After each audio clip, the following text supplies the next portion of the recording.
بسم اللہ الرحمن الرحیم۔ السلام علیکم۔ یہ کاشانہ بصیرت کا آڈیو بک سیکشن ہے۔ اس وقت آپ جو کتاب سننے کی سعادت حاصل کر رہے ہیں وہ ہے انسان قرآن کی نظر میں۔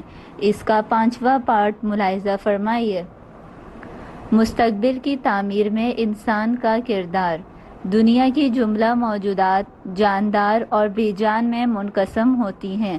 بے جان موجودات وہ ہیں جن کا اپنی تعمیر میں کوئی کردار نہیں، وہ اپنی تعمیر یا تکمیل میں خود کوئی کردار ادا نہیں کر سکتی، جیسے آگ، پانی، خاک اور پتھر جو بے جان ہیں، اور اپنی تعمیر و تکمیل میں ان کا کوئی کردار نہیں ہے، بلکہ یہ سب خارجی عوامل کے زیر اثر وجود پاتے ہیں اور انہی بیرونی اثرات کے نتیجے میں ایک طرح کا کمال حاصل کرتے ہیں۔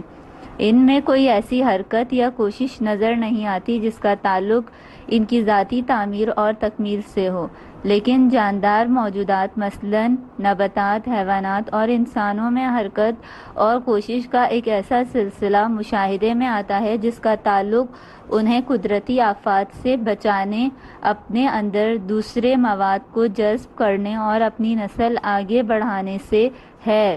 نباتات میں فطری قوتوں کا ایک ایسا سلسلہ موجود ہے جو ان کے مستقبل کی تعمیر میں مؤثر ہے، اور وہ قوتیں ان کے لیے زمین اور ہوا سے مواد حاصل کرتی ہیں۔ ان میں ایسی قوتیں بھی ہیں جو اس حاصل شدہ مواد کے ذریعے اندر سے ان کی رشد کا باعث بنتی ہیں، اور ان میں ایسی قوتیں بھی ہیں جو نسل کو آگے بڑھانے کے عمل کو ممکن بناتی ہیں۔ حیوانات میں ان تمام فطری قوتوں کے علاوہ جو نباتات میں پائی جاتی ہیں، شعوری قوتیں جیسے حواس خمسہ اور بعض میلانات بھی موجود ہیں، جن کا ذکر پہلے آ چکا ہے، اور حیوانات جہاں مذکورہ قوتوں کے ذریعے اپنے آپ کو قدرتی آفات سے بچاتے ہیں، وہاں اپنی ذات کی تکمیل اور اپنی صنف کی بقا کے وسائل بھی فراہم کرتے ہیں۔ انسان میں وہ تمام فطری اور شعوری قوتیں موجود ہیں جو نباتات، حیوانات میں موجود ہیں، اور ان کے علاوہ میلانات کا ایک سلسلہ بھی موجود ہے جس کا ذکر پہلے آ چکا ہے۔ ان کے علاوہ اس میں عقل اور ارادے کی غیر معمولی قوتیں بھی موجود ہیں، جن کے ذریعے اسے اپنے مستقبل کو خود انتخاب کرنے اور تعمیر کرنے میں مدد ملتی ہے۔ مذکورہ مباحث سے یہ واضح ہوا کہ بعض موجودات اپنے مستقبل کی تعمیر میں کسی طرح کوئی کردار ادا نہیں کر سکتی، جیسے جمادات۔ بعض دوسری موجودات اپنے مستقبل کی تعمیر میں اپنا کردار ادا تو کرتی ہیں، لیکن ان کا یہ کردار نہ علم و آگہی کی بنیاد پر ہے اور نہ ہی آزادی کی اساس پر، بلکہ فطرت ان کی داخلی قوتوں کو غیر شعوری طور پر بروئے کار لاتے ہوئے ان کی حفاظت، ان کی بقا اور ان کے مستقبل کی تعمیر کرتی ہے۔ جیسے نباتات، بعض موجودات اپنے مستقبل کی تعمیر میں جو اہم کردار ادا کرتی ہیں، وہ کردار آگہی اور علم پرستی پر استوار ہونے کے باوجود آزادی کی بنیاد پر نہیں ہوتا، یعنی وہ اپنی ذات اور اپنے ماحول سے ایک قسم کی آگہی اور شعوری میلانات کی تاثیر سے مستقبل میں اپنی حفاظت کی کوششیں کرتی ہیں۔ جیسے حیوانات، بعض انسان اپنے مستقبل کی تعمیر میں زیادہ متحرک، زیادہ مؤثر اور زیادہ وسیع کردار ادا کرتے ہیں۔ ان کا یہ کردار علم و شناخت اور آزادی کی بنیاد پر استوار ہوتا ہے، یعنی انسان اپنی ذات اور اپنے ماحول سے بھی آگاہ ہوتا ہے اور اپنے عقل و ارادے کی قوتوں کی مدد سے آزادانہ طور پر اپنی خواہش کے مطابق اپنے مستقبل کا انتخاب اور اس کی تعمیر کرتا ہے۔ انسان کا دائرہ کار حیوان کی نسبت بہت زیادہ وسیع ہوتا ہے، جس کے حسب ذیل 3 اسباب ہیں۔ پہلا ہے وسعت، دید اور آگہی۔ انسان اپنے علم کی طاقت سے اپنی بینائی اور آگہی کے دائرے کو مظاہر فطرت کی سطح سے بڑھا کر ان کی گہرائی تک پہنچنے کے بعد قوانین فطرت سے آگہی حاصل کرتا ہے، جس سے فطرت کو انسانی زندگی کے موافق بنانے میں اس کی استعداد بڑھتی ہے۔ دوسرا ہے خواہشات کی وسعت۔ اس کا ذکر انسان اور حیوان کے باب میں کیا جا چکا ہے۔ تیسرا ہے تعمیر نفس کی خصوصی صلاحیت۔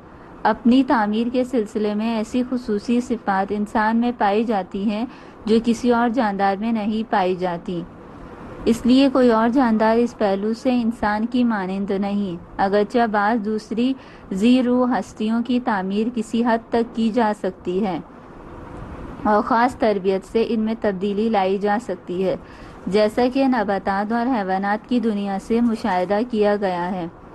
لیکن اول تو ان میں سے کوئی بھی خود اپنی تعمیر نہیں کر سکتی اور انسان ہی ان کی تعمیر کرتا ہے۔ دوسرے یہ کہ انسان کی نسبت ان میں اثر پذیری بہت کم ہوتی ہے۔ انسان اپنے خصائل اور عادات کے اعتبار سے خاص استعداد کا حامل ہے، یعنی آغاز پیدائش میں اس میں کوئی خصلت اور عادت موجود نہیں ہوتی۔ اس کے برعکس ہر حیوان خاص خصائل اور عادت کے ساتھ پیدا ہوتا ہے، لیکن انسان آہستہ آہستہ خصائل اور عادات قبول کرنے کی صلاحیت رکھتا ہے۔ اسی لیے اس میں فطری جہتوں کے علاوہ ثانوی نوعیت کی صفات بھی پیدا ہو جاتی ہیں۔ وہ تنہا ایسی ہستی ہے جس کے ہاتھ میں قانون قدرت نے اپنا نقشہ کھینچنے کا قلم خود تھما دیا ہے، تاکہ جیسے وہ چاہے اپنی تصویر بنائے، یعنی اس کے جسمانی اعضاء کے برعکس جو رحم مادر ہی میں مکمل ہو جاتے ہیں۔ انسان کے نفسیاتی اجزاء جو خصائل، عادات اور اخلاقی صفات کہلاتے ہیں، زیادہ وسیع پیمانے پر پیدائش کے بعد ہی ظہور میں آتے ہیں، جبکہ اگرچہ دیگر جاندار حتیٰ کہ حیوانات بھی پیدائش سے قبل ہی اپنے خصائل اور عادات کے اعتبار سے مکمل کر دیے جاتے ہیں، لیکن صرف انسان ہی ایک ایسی ہستی ہے جو مذکورہ صفات کے اعتبار سے اپنی تعمیر اپنی خواہشات کے مطابق کرتا ہے، اور یہی سبب ہے کہ حیوانات کی ہر جنس کے جسمانی اعضاء جس طرح ایک دوسرے سے مشابہت رکھتے ہیں، اسی طرح ان کے نفسیاتی اجزاء اور خصائل بھی ایک دوسرے سے ملتے جلتے ہیں۔ جیسے بلیوں، کتوں یا چونٹیوں میں سے ہر ایک اپنی اپنی جنس کے مشترک خصائل رکھتی ہیں۔ اگر ان میں سے کسی جنس کے باہمی خصائل اور عادات میں کوئی فرق ہے بھی تو وہ بہت کم ہے، لیکن انسانوں کے خصائل اور عادات میں بے انتہا فرق ہے، اور اسی وجہ سے انسان ایسی ہستی ہے جو خود اپنے آپ کو انتخاب کرتی ہے کہ اسے کیا ہونا چاہیے۔ اسلامی آثار میں آیا ہے کہ قیامت کے دن انسان اپنے اکتسابی روحانی خصائل کی بنا پر محشور ہوں گے، نہ کہ اپنے ظاہری جسمانی اعضاء کے اعتبار سے، یعنی انسان اکتسابی خصائل کے اعتبار سے جس قسم کے جاندار سے زیادہ مشابہت رکھتے ہوں گے اسی کی شکل اور اعضاء کے ساتھ محشور ہوں گے، اور صرف وہ لوگ انسانی شکل و صورت میں محشور ہوں گے جن کے اکتسابی خصائل اور جن کی روحانی اور ثانوی صفات انسانی مرتبے اور کمال سے ہم آہنگ ہوں گی، یا بالفاظ دیگر جن کے اخلاق انسانی اخلاق ہوں گے۔ انسان اپنی علمی قوت سے فطرت پر غالب آتا ہے اور فطرت کو اپنی خواہش کے مطابق اپنی ضروریات سے ہم آہنگ کرتا ہے۔ وہ اپنی تعمیری قوت کے ذریعے اپنے آپ کو اپنی خواہش کے مطابق بناتا ہے اور اس طرح اپنی قسمت اپنے ہاتھ میں لیتا ہے۔ تمام تربیتی ادارے، اخلاقی مکاتب اور دینی اور مذہبی تعلیمات انسان کی رہنمائی کے لیے ہیں تاکہ اسے بتا سکیں کہ وہ اپنے مستقبل کو کیسے بنائیں اور کیا بنائیں۔ سیدھا راستہ تو وہ ہے جو انسان کو ایک باسعادت مستقبل تک پہنچائے، جبکہ انحرافات اور گمراہی کا راستہ وہ ہے جو اس کو ایک تباہ کن اور شقاوت سے بھرپور مستقبل کی جانب لے جائے۔ خداوند تعالیٰ نے قرآن حکیم میں فرمایا ہے، اِنَّا هَدَيْنَاهُ السَّبِيلَ إِمَّا شَاكِرًا وَإِمَّا كَفُورًا۔ ہم نے انسان اس آزاد اور خودساز وجود کو راستہ دکھایا ہے تاکہ وہ خود جو چاہے انتخاب کرے۔ وہ دو راستوں میں سے کسی ایک کا انتخاب کرے گا، یا وہ راستہ جو ہم نے دکھایا ہے اور ہمارا شکر ادا کرے گا، یا دوسرا راستہ جو کہ ناشکری کا راستہ ہے۔ یہ تھی سورہ دہر کی آیت نمبر 3۔